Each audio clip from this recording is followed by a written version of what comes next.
Manual range के बारे में मैंने बात किया था कुछ माओवादी बड़े लीडर उनसे किसी माध्यम से, जिस भी माध्यम से मेरी बात हुई, तो उनका यही कहना है कि जितना जनता के ऊपर अत्याचार होगा माओवादियों को उतनी ताकत मिलती है उससे, साइकोलॉजिकल। इसके पहले जब सलवा जुडूम शुरू हुआ था तो सलवा जुडूम में लाखों लोग मारे गए। सलवा जुडूम लाखों लोग मारे गए। हाँ, कई लोग मारे गए उसमें। लाखों हाँ, संख्या नहीं है, आपको पता ही नहीं है। कल यहाँ महाकुंभ में भगदड़ मची, कितने लोग मारे गए? क्या आंकड़ा आपके पास? मेरे पास आंकड़ा 50 का था। हाँ, लेकिन बाद में आंकड़ा अप्स एंड डाउन होता रहा, अंततः 30 पे आके टिका है। 30 पे आकर टिका है। आपने इस पे कुछ काम किया क्या? यहाँ है आप? कितने हैं आपके पास जानकारी? मेरे पास 50 जानकारी है। हाँ, तो आंकड़े 30 दिए गए, आपके पास 50 है।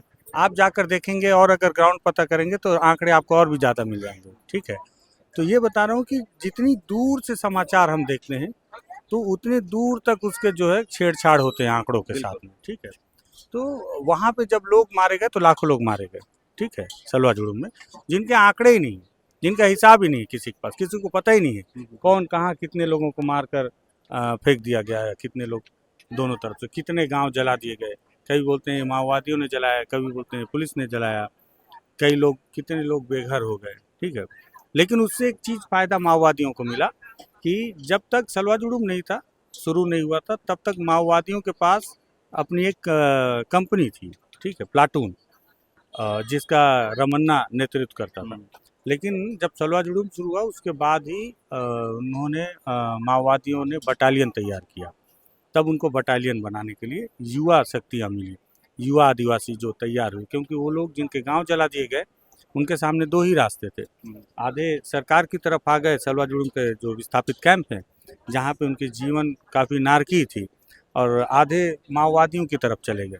जो माओवादियों की तरफ चले गए तो माओवादी हो गए, और वहाँ से एक मजबूत टीम बनी बटालियन, जिसका नेतृत्व हिड़मा करता था। तो मैनुअल रेंज को लेकर अगर 52 गांव विस्थापित किए जाएंगे, बातचीत महत्वपूर्ण है। जब 52 गांव अगर विस्थापित किए जाएंगे, और विस्थापित हमेशा दुखद होता है, तो मुझे लगता है कि ऑफ द रिकॉर्ड एक बड़े अधिकारी से मैंने जब पूछा इस बात को, और सारी चीज़ों को रखते हुए यही बात जो आपसे बता रहा हूँ उनके अंदर, कि जब सलवा जुडूम हुआ तो उनको बटालियन बनाने का मौका मिला, और जब मैनुअल रेंज आप बनाएंगे और 52 गांव खाली करवाएंगे तो इसका फायदा भी माओवादियों को मिलेगा। आपका क्या तर्क है? तो उन्होंने इस बात पे ऑफ द रिकॉर्ड सहमति जताई कि अगर ऐसा हुआ तो माओवादियों को निश्चित ही तौर पर साइकोलॉजिकल फायदा मिलेगा इसका।